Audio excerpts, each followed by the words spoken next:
welcome back. I'm Kaarina Mitchell, and I discovered some history going on here at the ABS show. There's a book called With These Hands with Bonnie Taylor Williams, and it's a three-generation family of hairstylists in the industry. But not only does she have a book with history, she has an authentic book here from the Madam C.J. Walker School, the textbook that her grandmother used while she was in school here in Chicago. Correct. Oh, very good, very good. 47th in South Chicago, but now it's Wait, let's get your name. I'm Bonnie Taylor Williams, the author of With These Hands, A Country Girl Came to Town. The history, the life story of my grandmother's journey, Selena. Selena. Hi, I'm Selena. Hi, I'm nice. Hi, how are you? Where you born? Hello. My brother Brian disappeared. Okay, Yes. so it's covering her journey from Mississippi to Memphis and then to Chicago in the early 1940s during the Great Migration. During that time, she was looking for a better way of life, so my grandfather came up first and sent for her and her new baby. She had just had a baby, just out of high school, out of grade school, just a freshman in high school. Okay, she got married early and she came to Chicago for a better life. After 15 years of marriage and divorce, she had her own business, opening 2 salons in 1 block at the Persian Hotel and the Mansfield Hotel, which is where most celebrities stayed when they came to Chicago, because even if they had a gig downtown, they couldn't stay downtown. So that's where they stayed. So most of them stayed in the hotels that she worked in.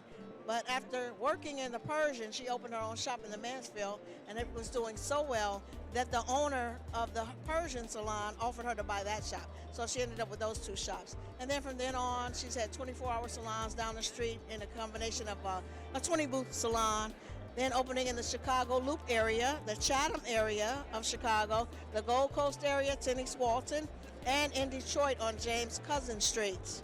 So she's taught all of her generations the trade, and we have taught and traveled all over the world. We've had clients to come to have our services done from as far as Nigeria and Ghana. They would bring their mothers to have their services done in our salons, and we would teach people all the way from Trinidad to Alaska. We traveled annually to Las Vegas to train, and that would be our main home in Las Vegas for our convention annually. So we taught many years the art of hair weave technology. And she had the first hair weaving school in Chicago. And then she was a hair distributor before the hair was readily available. We always had hair on hair for our clients. They didn't have to wait and order the hair because she's been doing this since the 50s. All right, she opened her first salon in 1956. It's mementos like this kerosene stove of hers, her first stove, heated with kerosene, and the flames come up through the wick here. That's her first stove. That's a family treasure. And of course, her textbook that you mentioned by Madam C.J. Walker, 2nd edition. Sure. Well, I'm a hairstylist as well. Great. Okay, and oh my goodness, this is absolutely fabulous to see an actual Madam C.J. Walker textbook. She had this book. Let me show you where she This is history. This is where she signed her name. She lived on the west side of Chicago in 1947. Okay? Then there's books of her and Sarah Vaughan, pictures of her and Sarah Vaughan, and Mr. B.B. King in here, and other memento pictures from shows and everything. So I'm excited about it. I've always been excited about listening to my grandmother's stories, my mother's stories, and my great-grandmother's stories. So it will be a book 2 for this, part 2. And it will also be a part 3, which will be the prequel of my great-grandmother, because there you'll know where she got her entrepreneurial spirit from. Because in Mississippi, where she's from, as a child, her parents had a roadhouse. So I have exciting stories from back then, and my great-grandmother as a child, born in 1905. So I knew her very well as well. Yeah, so she was here with us until 1994, so I have all her stories. In fact, the stories were so intriguing to my brothers and I, we would often wish we were back in their times because they had such a ball. And then my mother's the reason I love to write, because, and read. She instilled that by walking us to the library, first of all, sitting us down at the kitchen table, spelling reading, sounding out words, making the definitions and the sentence for them. So she instilled the love of reading in me. I would tell her, tell the people I can't come out and play because I want to read, you know. So interesting. So are you presently in the salon doing hair? Are you? Yeah, I do it. I do it by appointments only, yes. Yes. I've So- been doing it for over 30 years. Great. What do you think of the industry nowadays? What do you think is exciting? It's Maybe- exciting, but it's different. It's very different. It's a lot of people doing it. But I paid my dues over 30 years in it, and I still have clients that won't let me go. So I still do some things, but it's always room to learn more. Looking at this and reading this, I am a stylist, and now people are going back to natural hair. And I've always pressed natural hair in the salon. A lot of people would send me the clients because of the relaxer, the ease of the relaxer. You know, I don't want to press anymore. I don't know how to press, but I've always known how to press. In here today with no pressed hair. Right. No. No relax. No relax. No. And then Ron here all the way walking with wet. That's how they're wearing it now, natural. Natural, yeah. But what I'm saying is, so as I'm pressing and I'm doing a lot of styles now, I often think back on how the women before me were pressing hair. I'm like, did they get them out the chair as quick as you can because relaxers? That's Yes. in the book. Whereas when she was at the Persian as a new stylist, the people like celebrities had to get to the airport or to the train station. They would say, who could get me out the fastest? And they would always tell them Selena. She also participated in, are you familiar with the Billiken Parade? Okay, she got a lot of hours by doing the hair for the Billiken Parade participants. And then she, after getting her own salon, she drove in the parade with her children, her daughter here and my aunt, and other customers riding on her convertibles and stuff, because she was known for her convertibles and her Cadillacs and stuff. Oh, go on now, Mama Chicago. Oh, yeah. Yeah, everywhere.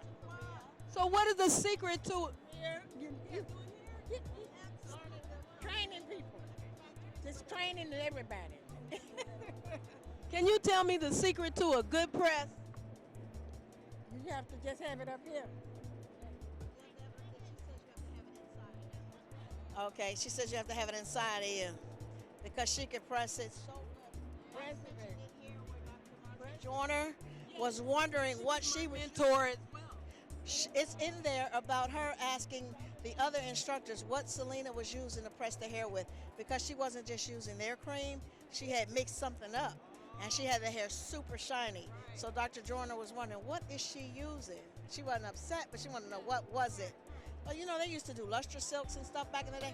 That was their booming money thing. That boosted them. Madam C.J. Walker. I went to her school. I can't tell. I went to. How was the school? Good. It was Who was the instructor? The instructor? Margie Jordan? yeah, Miss Joyner. I met her. I had an opportunity to have dinner and lunch with her because I was a part of the Chi Mu Delta, which is a sorority group for hairstylists. Yes, exactly. And Marjorie Joyner, they would invite her to a lot of the events. So I was just so blessed to be a part, to meet, to hang out with Marjorie Joyner, right? Meet her when I met her too. It was a privilege. Yes, it was. And to know all of this history. But there was another lady who actually created the pressing comb. Her name is not coming to me right now, but it wasn't Madam C.J. Walker. It was another lady that created the pressing comb. Because Madam C.J. Walker used the fork, I believe, and for pressing. That's what she used at first. Walker came out with her products, and then she sort of like perfected the pressing comb and piggybacked off of that. But her main thing was the products, like her pressing cream and things like that. And she would sell a pressing comb, like with the kits and stuff. But I do remember that it was someone before her. I don't remember her name, but I do remember that. I'm going to get that name and flash it across the screen. When it was kinky. That's what I was doing. Pressing when it was bone. Is the key? Okay, is the key to using some type of oil or no oil while you're pressing, then apply the oil? Just put a little bit on there, and then you know how to turn the comb. Turn the comb. You got to know how to do that. And I knew how to do that because I could feel it. You got to feel it. Yeah, you got to feel it. Yeah, and that's what I did. I love this interview. We have the caps, we have the shirts with these hands, the With These Hands book, and all hairstylists. When you're doing a client, you are providing some hair mercy. So we have the hair mercy cakes and the caps available. Thank you. Look, a country girl came to town. Town. Okay, I'm going to purchase this book, but I'm going to need it autographed. I'm going to autograph it for you. Okay. All right, I'm Kaarina Mitchell. This is the ABS America's Beauty Show, and I'm having such a great time. We're almost to the closing of the show, and I'm so happy that I could stop by here and find these young